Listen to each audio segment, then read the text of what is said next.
Sabah gedirəm müharibəyə.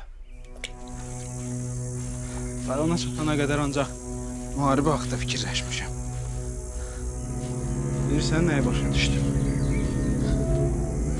Mən müharibə haqqında heç nə bilmirəm. Sən özün döyüşübsən. Komandir olubsan. Yaralanıbsan. Əsir düşübsən.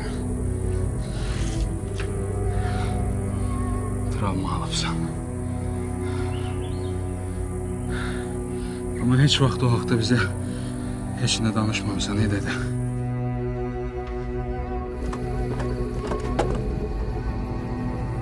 Qorxma ya, sayıram. İstəyirsən ki, öldürməyi bacarmasan məni öldürəcəklər.